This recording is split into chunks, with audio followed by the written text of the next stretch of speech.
Hey guys, it's Lainey, and today I'm doing a non-spoiler book review. I am reviewing I Want It That Way by Ann Aguirre. This is an art copy, so this isn't the real cover. This is the real cover. So, it's new adult. I've never reviewed a new adult book before on my channel, so this is the first one.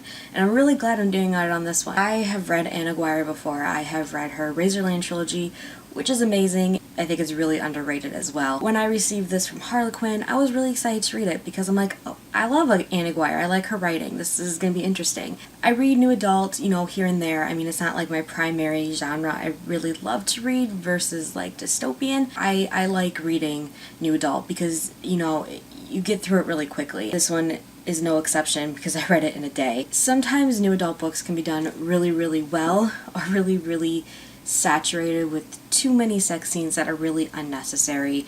I don't want to get into some of the books I have read where I felt like, this is not one of them. I actually really, really enjoyed this story. It is really, really good, and it is released August 26th. This is the first book in a trilogy. However, the next two books won't follow our main two characters in this one. They'll follow the other kind of side characters that we are introduced into this one. This one follows Nadia and Ty. Nadia just moved into an apartment complex where Ty lives below her. It's really kind of cute, like a little apartment story, and I really enjoyed that aspect of it because obviously the setting of the apartment is really prominent in the story. Nadia is a junior in college, and Ty is taking night school classes because he's a single dad at 24. He has a 4-year-old son named Sam. Nadia is going to school for special education, and she works in a daycare that you might be able to guess Ty will send Sam.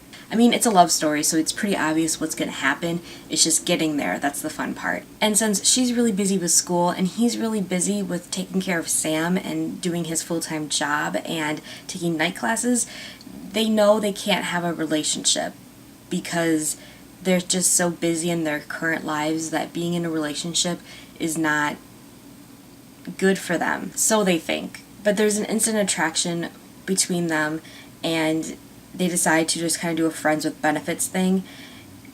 But obviously there's a lot of complications with that because they, start to fall in love with each other. This book is told solely in Nadia's point of view, which I really loved because I really liked Nadia. Actually, what I really loved about Nadia was that she wasn't a naive, innocent, kind of inexperienced girl character, which sometimes can happen in new adult books where it's like they're the inexperienced ones of the two. But no, Nadia knew just as much, if not more, than Ty did, which I really loved because, she was this really strong character because she, was comfortable with her sexuality and she knew, what she wanted and she wasn't shy about it.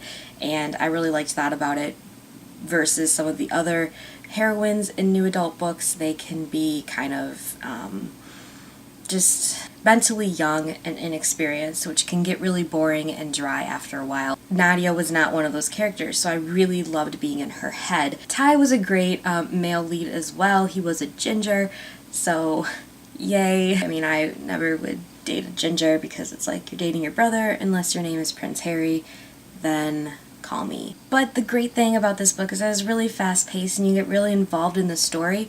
And what I really, really loved that I think sets it apart from other new adult novels is that Ann Aguirre spends time building the relationship between Ty and Nadia first before, they kind of get together, and she spends a lot of time building the relationships between Nadia and her 3 other roommates.